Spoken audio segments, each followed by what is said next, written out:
Hello friends, ഇന്ന് നമ്മളെ കൊമ്പൻ ചെല്ലിയുടെ ആക്രമണത്തിൽ നിന്ന് നമ്മുടെ തെങ്ങിൻ തൈകളെ എങ്ങനെ രക്ഷിക്കാം.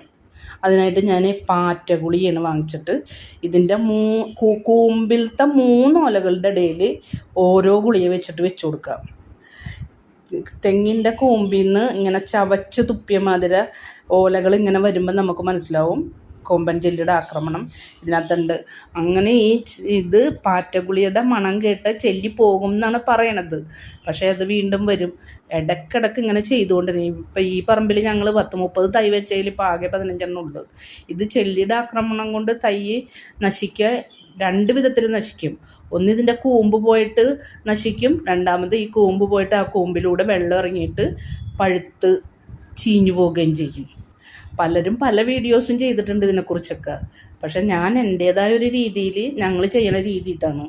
ഈ പാറ്റഗുളിയുടെ ഇതാണ് ചെയ്യുക.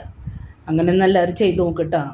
ഒരു തയ്യനെങ്കിലും നമുക്ക് രക്ഷിക്കാൻ പറ്റുമല്ലോ. ഇപ്പം തേങ്ങയുടെ വിലക്കയറ്റവും എന്താണ് അത് നമ്മുടെ വീട്ടിൽ 2 തൈ ഉണ്ടെങ്കിൽ നമ്മുടെ ആവശ്യത്തിനുള്ള തേങ്ങയൊക്കെ കിട്ടൂലേ. അങ്ങനെ ഒന്ന് ചെയ്ത് നോക്ക്. അപ്പോൾ ഇതാണ് ഇന്നത്തെ വീഡിയോ. ഇഷ്ടമായാൽ ലൈക്ക് ചെയ്യുക, ഷെയർ ചെയ്യുക, സബ്സ്ക്രൈബ് ചെയ്യുക.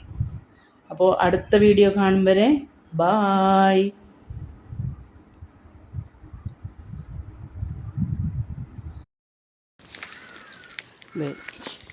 ഈ ഒരു തൈയുടെ കൂമ്പിലും കൂടെ നമ്മൾ ഈ പാറ്റ ഗുളിക ഇടുന്നു കേട്ടോ.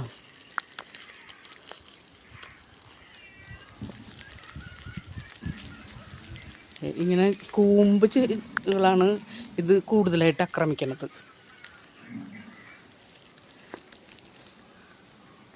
അപ്പോൾ ഇന്നത്തെ വീഡിയോ ഇത്രയുള്ളൂ. വീഡിയോ ഇഷ്ടമായാൽ ലൈക്ക് ചെയ്യുക, ഷെയർ ചെയ്യുക, സബ്സ്ക്രൈബ് ചെയ്യുക. തെങ്ങിൻ്റെ കുരക്കിൽ കൊമ്പൻ ചെല്ലിയുടെ ആക്രമണം ഉണ്ടായാൽ നമ്മൾ ചെയ്യേണ്ടത് പാറ്റഗുളിയില്ലേ, പാറ്റഗുളിയെ മേടിച്ചിട്ട് പാറ്റഗുളിയെ മേടിച്ചിട്ട് ഈ കുരക്കിൽ ഓരോ കൂമ്പിലും ഇട്ട് കൊടുക്കുക. ഇടയ്ക്ക് ഇങ്ങനെ ചെയ്യണം. അല്ലാണ്ട് ഒരു ദിവസം ചെയ്തിട്ട് പിന്നെ ചെയ്യാതിരിക്കരുത്. ചെയ്ത് കഴിഞ്ഞാൽ ആ കൊമ്പൻ ചെല്ലിയുടെ ആക്രമണം മാറിക്കിട്ടും. ഒരു തൈയുടെ കൂമ്പിൽ മാത്രമല്ല ഇടുക, ആ ഭാഗത്തുള്ള എല്ലാ തൈയുടെ കൂമ്പിലും ഈ പാറ്റഗുളി ഇടുക.